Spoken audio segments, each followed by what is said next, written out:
আসসালামু আলাইকুম, সবাই কেমন আছেন? আলহামদুলিল্লাহ আমরাও ভালো আছি। আমার এই কেকটা ছিল চকলেট ফ্লেভারের 4 পাউন্ডের গায়ে হলুদ থিম কেক। কেকের অর্ডারটা আসে হচ্ছে ব্রাহ্মণকির্তা থেকে।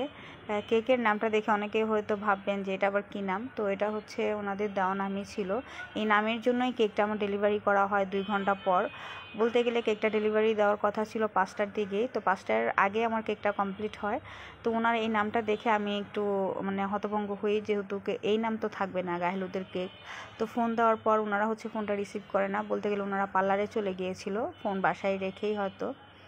তারপর হচ্ছে 1.5 থেকে 2 ঘন্টা পর ফোনটা রিসিভ করার পরে জিজ্ঞাসা করলাম, বললো যে হ্যাঁ নামটা এই নামই দিতে হবে। তো এই নামটা দিয়ে যেহেতু সন্ধ্যার পর আমি কেকটা নিয়ে যাওয়ার পরও হচ্ছে ওনাদের ফোন দিই, তখনও ওনারা ফোনটা রিসিভ করে না, ফোন এক ঘরে ছিল, ওনারা ছিল আরেক ঘরে। তারপর হচ্ছে অনেকক্ষণ দাঁড়ায় ছিলাম, তারপর হচ্ছে এসে কেকটা নিয়ে যায়। আর কেকটা বলতে গেলে কেকটা বানিয়ে রেখেছিলাম অনেকক্ষণ হয়েছে। আর নামটার জন্য হচ্ছে ভিডিও করতে করতে আমার সন্ধ্যা হয়ে গিয়েছিল। যেহেতু কেকটা সন্ধ্যার আগেই আমি ভাবছিলাম যে যেহেতু আমার ঘরে তো অন্ধকার, আলো তেমন একটা নাই, এই জন্য ভাবছিলাম যে সন্ধ্যার আগে আমি কেকের হচ্ছে ছবিটা তুলব। আর কেকটাও সবাই আমাদের বাসায় সবাই বলেছিল অনেক সুন্দর হয়েছিল। তো সুন্দর হলে তো আর কিছু করার নাই, কারণ আলো থাকতে থাকতে আমি ছবিটা তুলতে পারি নাই। তো কেকটা আপনাদের কাছে কেমন লাগেছে অবশ্যই কমেন্ট করে জানাবেন। এখানে বিদায় নিচ্ছি, আল্লাহ হাফেজ।